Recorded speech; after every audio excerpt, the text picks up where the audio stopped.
kedua ya. Dan judulnya adalah kekuatan dosa.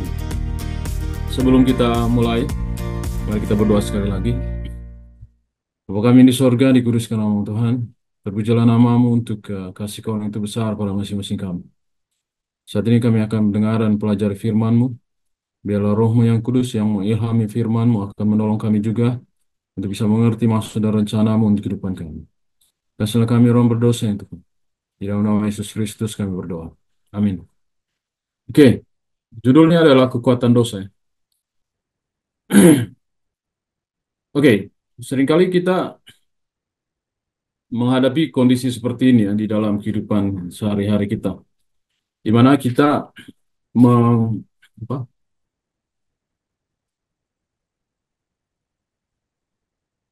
menilai dosa itu berdasarkan takaran kita gitu.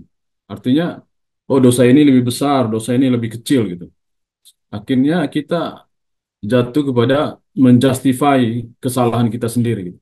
Oke. Kesombongan rohani merupakan sesuatu yang serius. Hal ini berbahaya karena melibatkan penipuan diri sendiri. Jadi jatuhnya kalau kita menilai besar kecilnya dosa itu, jatuhnya kita sedang menipu diri kita sendiri gitu. Jadi ketika kita bilang, oh apa yang saya lakukan itu tidak seperti apa yang dilakukan orang itu gitu. Padahal sama-sama dosa di mata Tuhan itu semua dosa gitu. Hal ini memanipulasi persepsi kita tentang realitas sehingga kita dapat melihat dengan jelas kesalahan orang lain, oke, melihat kesalahan jelas orang lain, sementara pada saat yang sama kita menjadi buta terhadap kesalahan kita sendiri. Itulah masalahnya jika kita apa?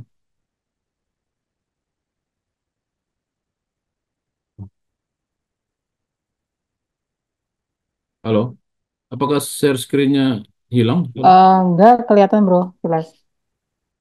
Oh, malah saya yang hilang. Sorry. Masalah jaringan. Ah, ya, ya.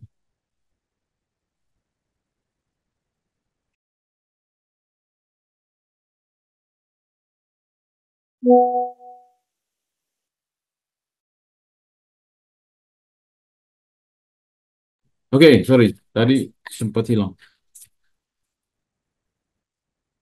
Oke, jadi karena kesombongan rohani ini, kita berpikir bahwa dosa kita lebih kecil dibandingkan dosa orang lain gitu. Oke, jadi kita sedang menipu diri kita sendiri oleh karena pemikiran seperti itu. Oke, kalau kita baca di dalam Roma 2:21, di sana dikatakan karena itu, hai manusia, siapapun juga engkau yang menghakimi orang lain, engkau sendiri tidak bebas dari salah. Sebab dalam menghakimi orang lain, engkau menghakimi dirimu sendiri. Karena engkau yang menghakimi orang lain melakukan hal yang sama. Jadi permasalahan dari kita menilai dosa itu, apa, mengukur dosa itu, kita sedang menghakimi diri kita sendiri. Karena apa? Dosa tetap dosa di mata Tuhan gitu. Oke? Dosa tetaplah dosa di mata Tuhan. Tidak ada dosa kecil, tidak ada dosa besar gitu. Oke? Dosa tetaplah dosa. Jadi kalau kita menilai orang lain dengan standar kita, kita sedang menipu diri kita sendiri. Oke. Dan itulah yang dihadapi oleh Rasul Paulus ya ketika dia menulis surat di Roma. Paulus mengetahui realitas kodrat manusia. Ia tahu bahwa mendengar hukum Allah tidak sama dengan memenuhi dan mengetahui apa yang benar dengan melakukan yang benar. Jadi tidak sama ya, mengetahui hukum atau mengetahui firman dengan melakukan firman atau menghidupkan firman, atau mengetahui yang benar dan melakukan yang benar. Jadi jadi ada dua hal yang berbeda ya. Seringkali kita sampai kepada mengetahui firman. Jangan-jangan saya dan teman-teman setelah keluar dari Zoom meeting ini cuma sekedar mengetahui firman. Oh, ternyata firman Tuhan mengatakan ini, tetapi tidak melakukan firman. Seringkali orang jatuh kepada kondisi seperti ini, di mana mereka atau kita hanya mengetahui firman tetapi tidak melakukan firman. Oke, mari kita baca Roma 2 ayat 13. Karena bukanlah orang yang mendengarkan hukum Taurat yang benar di hadapan Allah, tetapi orang yang melakukan hukum Tauratlah yang dibenarkan. Oke?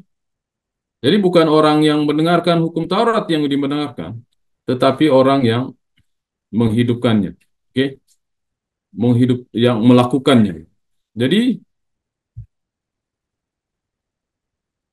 realitas inilah yang dihadapi oleh Rasul Paulus ya, ketika dia menulis surat uh, pada jemaat di Roma.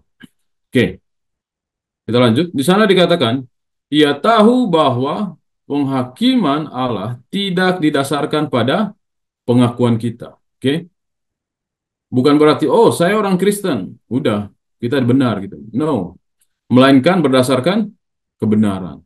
Oke, boleh seseorang buka Matius 7 ayat 21. Boleh seorang eh, teman-teman yang ada Alkitabnya, boleh seorang baca Matius 7 ayat 21. Di sini dia bilang bukan berdasarkan pengakuan kita ya, tetapi berdasarkan kebenaran. Anyone? Ada? Matius 7 ayat 21, pada hari bukan setiap orang yang berseru kepadaku, Tuhan, Tuhan, akan masuk ke dalam kerajaan surga, melainkan dia yang melakukan kehendak Bapakku yang di surga. Oke.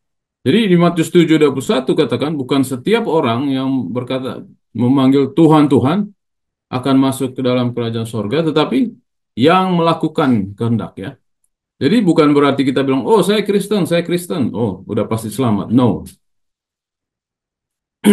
yang yang yang menentukan kita selamat adalah iman kita kepada Yesus berdasarkan kebenaran. Oke, oke. Dan iman itu harus dihidupkan ya, bukan sekedar oh saya beriman, tetapi eh, tidak bisa ditunjukkan di dalam perbuatan. Oke, mari kita lanjut. Di Yakobus 2 ayat 19 juga sampai 20 katakan, engkau percaya bahwa hanya ada satu Allah saja. Itu baik. Tetapi setan-setan pun juga percaya akan hal itu. Dan mereka gemetar. Hai manusia yang bebal, maukah engkau mengakui sekarang bahwa iman tanpa perbuatan adalah iman yang kosong? Oke? Jadi kalau kita bilang, oh, kita percaya ada satu Allah, apa bedanya kita dengan setan ya? Setan, kalau kita bisa masuk surga hanya percaya bahwa hanya ada satu Allah atau mengakui ada Tuhan, setan bisa komplain nanti. Ini dia juga bisa masuk surga, saya juga bisa masuk surga dong. Saya juga percaya ada satu Allah. Tapi masalahnya dengan setan adalah mereka tidak menghidupkan kebenaran. Ingat tadi ya, ini tadi ya, berdasarkan kebenaran. Dan juga uh, setan tahu kebenaran. Kalau saya dan saudara uji pengetahuan tentang Alkitab, kalah kita dengan setan.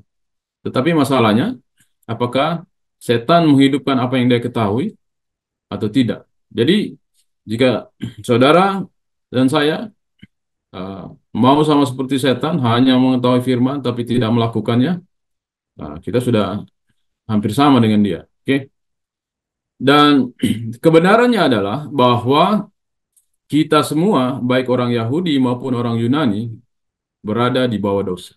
Jadi, kondisi dari keadaan jemaat di Roma itu, seringkali orang-orang Yahudi di saat itu berpikir bahwa karena keyahudian mereka itu, mereka lebih uh, apa lebih tinggi derajatnya di dalam gereja gitu. Karena mereka Yahudi, karena mereka dipercayakan firman Tuhan. Tapi apa perkataan Rasul Paulus? Roma 3 ayat 9. Jadi bagaimana? Adakah kita mempunyai kelebihan daripada orang lain? Kita itu maksudnya dia kan orang Yahudi nih, Paulus ini. Jadi dia mewakili berbicara kepada uh, yang mewakili orang Yahudi. Jadi bagaimanakah kita mempunyai kelebihan daripada orang lain? Sama sekali tidak, sebab di atas telah kita tuduh baik orang Yahudi maupun orang Yunani bahwa mereka semua ada di bawah kuasa dosa. Jadi kalau standarnya bahwa semua orang berdosa, Kita tidak bisa mengatakan bahwa, oh saya orang ini, saya dari suku ini, dari suku ini. Tidak bisa. Semua jika menggunakan standar dosa, kita semua orang berdosa. Jadi tidak ada suku atau golongan yang uh, lolos ya jika menggunakan kacamata dosa ini. Semua orang pasti berdosa. Oke. Jadi maksud Paulus adalah bahwa dosa merupakan masalah universal. Oke. Jadi bukan masalahnya Sisdita, masalahnya saya, tapi masalah kita semua di Zoom ini, bahkan seluruh dunia gitu. Jadi jangan berpikir, oh, saya sudah orang Kristen, saya sudah luput dari berdosa gitu. Tapi ternyata tidak. Dan tidak ada kelompok yang dapat bersembunyi dari dosa dengan klaim superioritas etnis, ras, atau agama. Oke? Jadi kita tidak bisa bersembunyi dari dosa. Semua kita tentunya orang berdosa. Oke?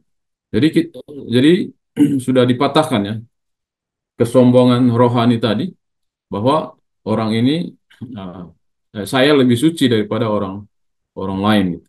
Oke. Salah satu cara umum yang dilakukan orang untuk membantu diri mereka sendiri agar merasa lebih baik ketika mereka mengalami pikiran-pikiran yang menuduh tentang rasa bersalah dan malu adalah menghakimi orang lain. Oke. Seringkali yang kita lakukan adalah ketika kita berpikir bahwa kita sudah terlalu berdosa, caranya supaya pikiran kita nyaman dengan apa yang kita lakukan itu, kita mulai membandingkan dengan orang lain. Contohnya, saya mencuri 100.000 gitu. Ternyata ada orang yang mencuri 200.000. Oke, kita pikir, masih kecil yang saya curi itu. Masih ada yang curi 2 juta atau 1 miliar. Jadi seakan-akan kita menjustify apa yang kita lakukan. Padahal tadi kalau dilihat dari kacamata dosa, mencuri 1.000 dengan mencuri 100.000 sama-sama berdosa ya. Dan kalau kita menggunakan metode ini, kita sedang apa? Menipu diri kita sendiri. Oke? Kita menghakimi untuk meninggikan diri kita sendiri sehingga kita tidak harus berhadapan dengan kenyataan yang tidak mengenakan tentang kelemahan dan kegagalan moral kita. Oke? Seringkali kita berada di posisi ini ya. Kita tahu kelemahan kita tahu masalah kita. Tetapi untuk membenarkan kelemahan itu, kita mulai menghakimi orang lain. Oh, nah, orang itu lebih lebih jahat dari saya. Padahal sama-sama jahat. Kita jahatnya sedikit. Kita meyakinkan diri kita sendiri bahwa selama kita lebih baik daripada tetangga kita, maka kita cukup baik. Seolah-olah kita berkata, tentunya Tuhan tidak akan menghukum saya. Saya tidak seperti orang-orang jahat di sana. Oke, ingat nggak teman-teman kalimat ini ya? Satu orang Farisi dan satu orang seorang pemungut cukai datang ke bait bait bait suci ya untuk berdoa. Di mana seorang ini perumpamaan Tuhan Yesus ya.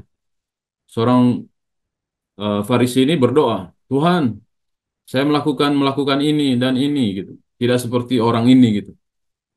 Oke. Dan sebaliknya, orang yang pungut cukai ini datang dengan penyesalannya akan dosa. Dan itulah yang terjadi, yang dihadapi oleh Rasul Paulus ya, terhadap jemaat di Roma. Oke, oke. Hierarki moral yang yang sorry, yang kita lihat seperti berikut ya. Pemerkosa menghibur dirinya melihat seorang pedofil ya.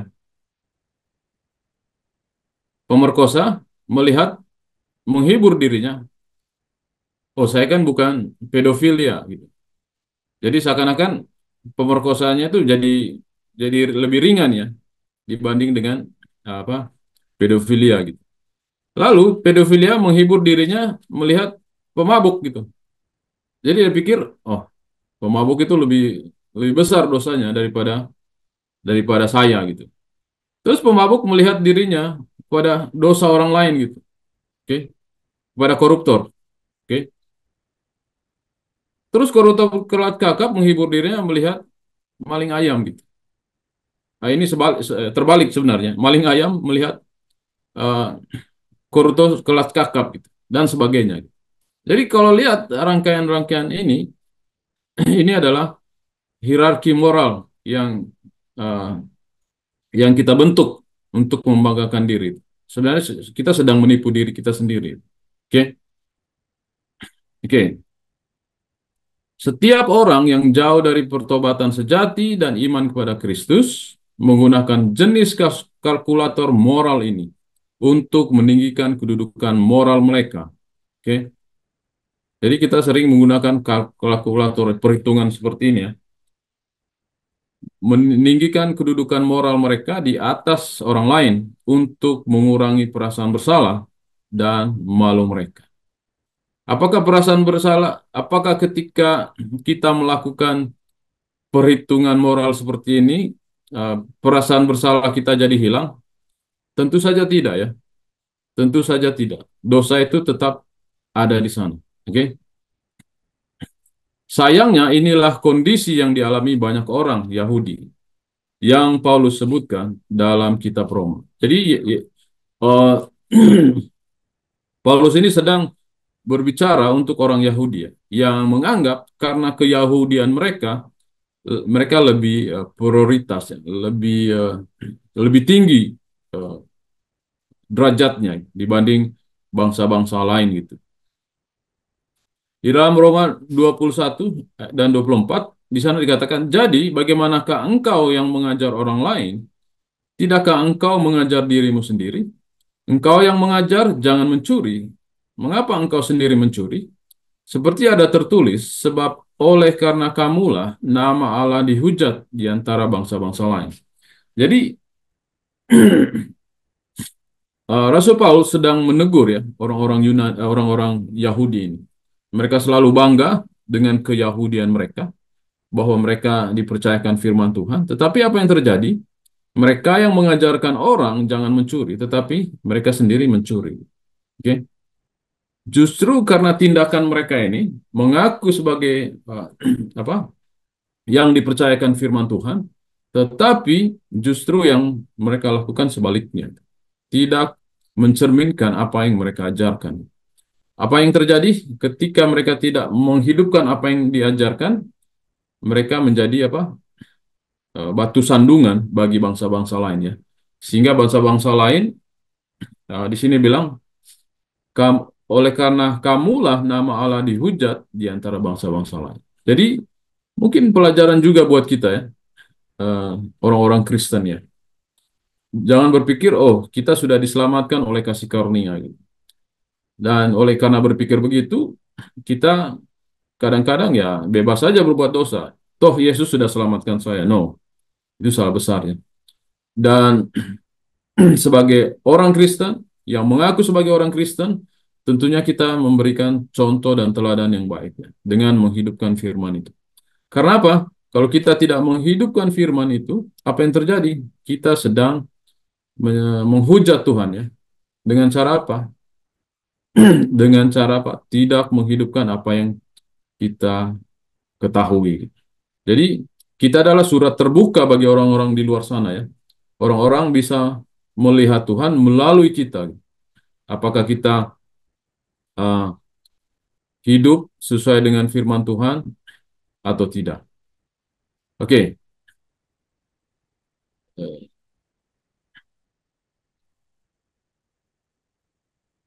oke, kita lanjut.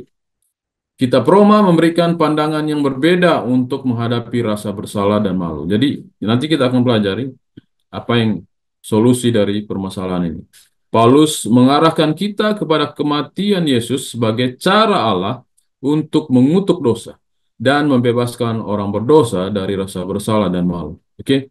Gantinya membebaskan rasa bersalah dan malu itu dengan menuduh orang lain, dengan menghakimi orang lain, justru eh, dengan memandang kepada Kristus kita justru mendapatkan kebebasan ya, kebebasan dari rasa bersalah.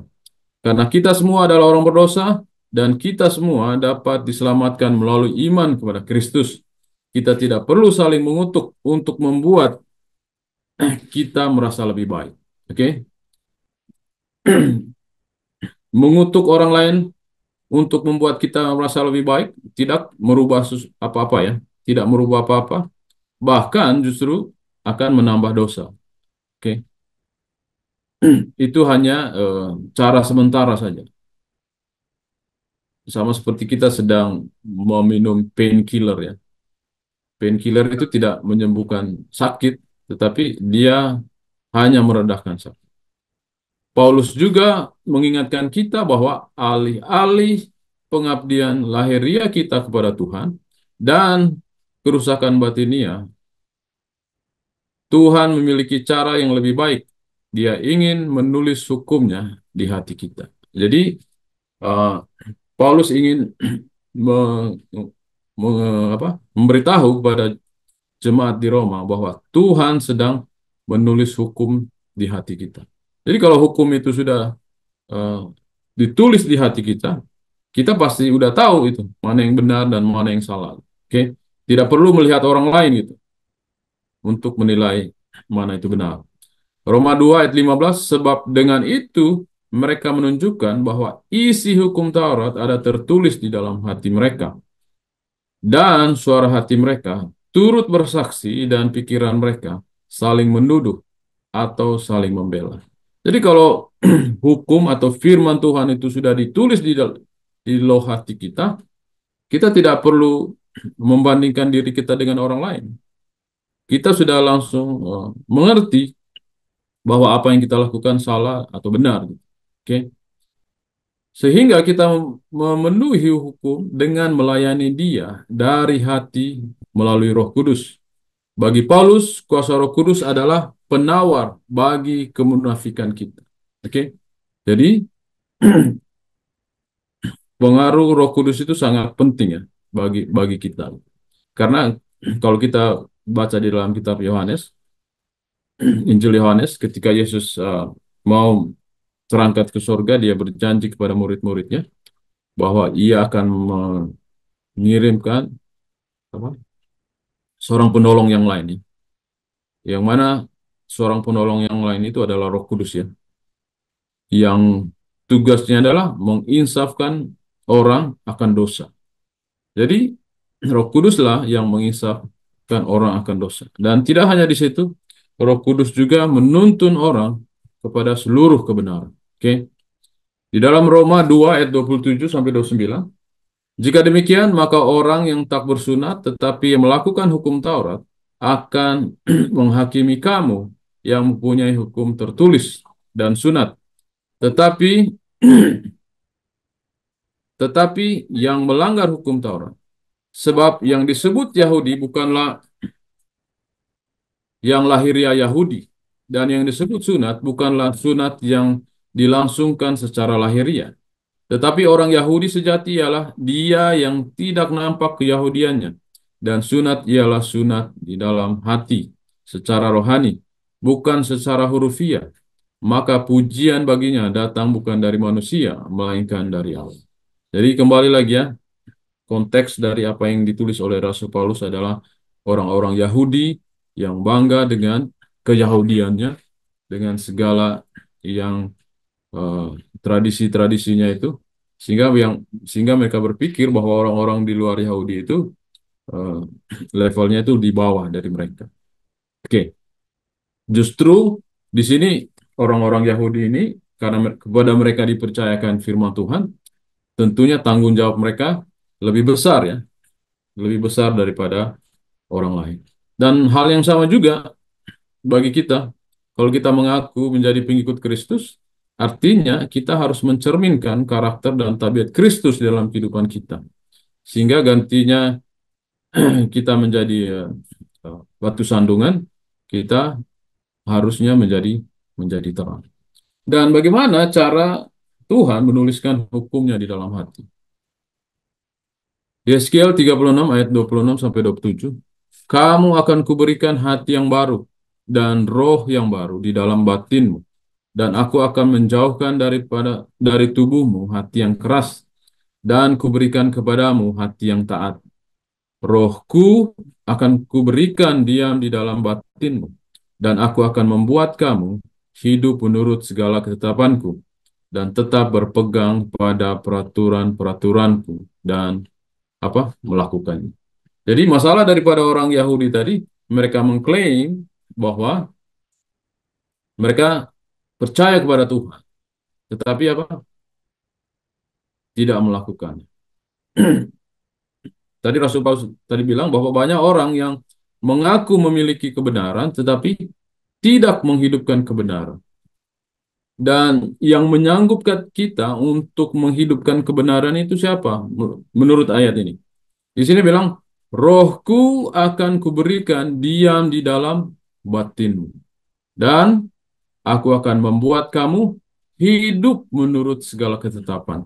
Jadi yang menyanggupkan kita untuk menuruti segala ketetapan Tuhan adalah Roh Kudus gitu. Oke? Dan apa dia bilang? Dan tetap berpegang kepada peraturan-peraturanku dan melakukannya. Oke? Jadi Rasul Paulus sedang mengajari orang-orang Yahudi bukan sekedar mengetahui kebenaran, tetapi menghidupkan kebenaran. Seperti apa yang dia katakan Yesus tadi ya, saat di Matius 7:21, bahwa bukan setiap orang yang menyebut Tuhan-Tuhan yang akan masuk ke dalam kerajaan surga, tetapi orang yang melakukan kehendak Bapakku yang di surga. Jadi itulah problem dari jemaat Roma yang dihadapi oleh Rasul Paulus ya. Dan pada malam hari ini mungkin juga bisa berlaku kepada kita di zaman sekarang yang berpikir bahwa ya karena saya sudah Kristen, sudah aman gitu. Kita sudah tahu banyak kebenaran, tetapi masalahnya apakah kita menghidupkan apa yang kita tahu, atau kita masih sering berbuat dosa dengan menjustify dosa kita, membenarkan dosa kita dengan cara apa? Membandingkan diri kita dengan orang-orang di luar Kristen contohnya. Oke? Jadi untuk menghilangkan kesombongan rohani ini dan penipuan diri ini, kita harus datang kepada Kristus, melihat kepada salib Kristus, seperti yang diajarkan oleh Rasul Paulus. Oke, saya pikir demikian pelajaran kita pada malam hari ini, dan saya berikan waktu kepada teman-teman untuk diskusi, mungkin ada tambahan atau pertanyaan, silakan.